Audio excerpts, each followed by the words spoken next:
Welcome back to Streaming Media 2025 here at the lovely Fairmont, Miramar in Santa Monica, California. I'm here today with a guest, Erik Peña from DoveRunner. So, Erik, first of all, what's your title or what's your role in the company? Yeah, I'm the product manager for our multi-DRM solution.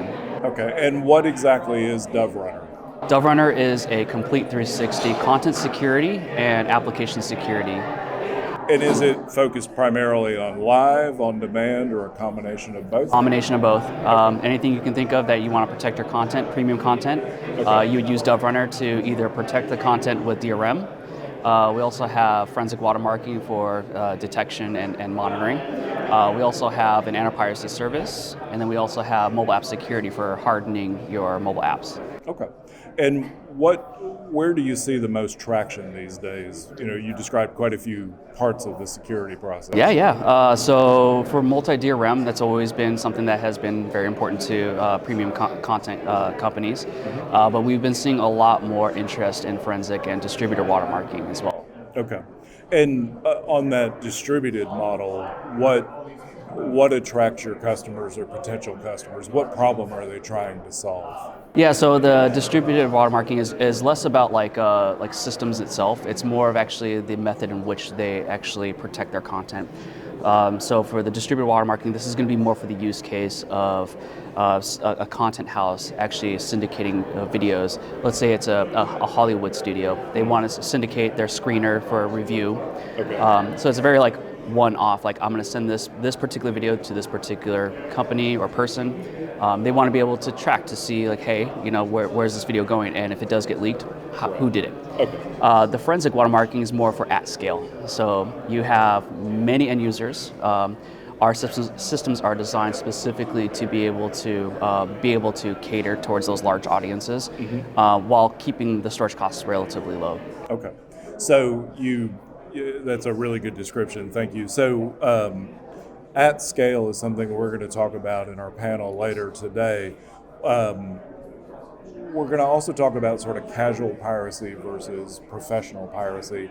When you talk about the screeners, though, even at that low level, say it's an Oscar screening that's going out, if it gets leaked to one person, while the person who's the screener may consider that casual piracy, the fact that if it actually gets out there, it obviously has a significant dollar impact on that. So for you, when you look at scale then, what kinds of scales are you talking about? And especially when you're talking about, say, live events, are we talking 10,000 viewers, 100,000 viewers, more than 1 million? Typically it's 10 to 100,000 viewers, but I mean there's nothing stopping it from scaling to millions of viewers as well.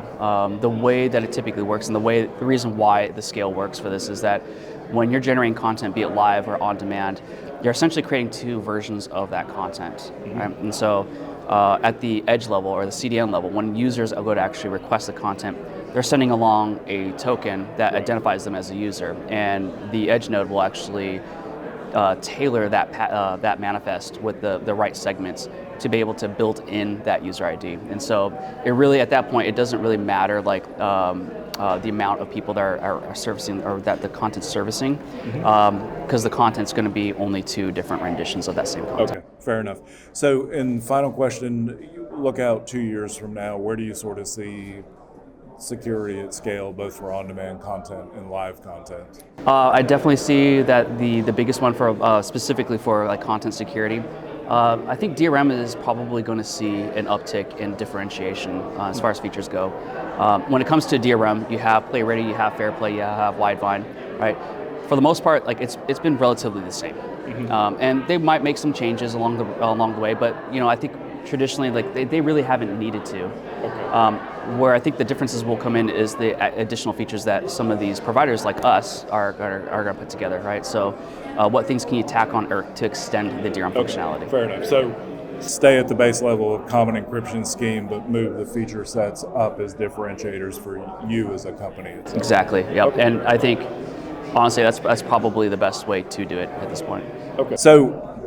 So when we talk about that base level of common encryption scheme and sort of building features up on top of it, is that an area where DoveRunner feels like it can play competitively? I think so. I mean, we were already working directly with these DRM providers, and so we already have those conversations and that relationship going with all three of the DRM providers right now. When the time comes and they do want to make additional enhancements to their schemes, we're ready to be able to take those on as well. Okay, awesome. Erik, thank you very much for your time. We've been here today with Erik Peña with DoveRunner, and we'll be right back with our next interview.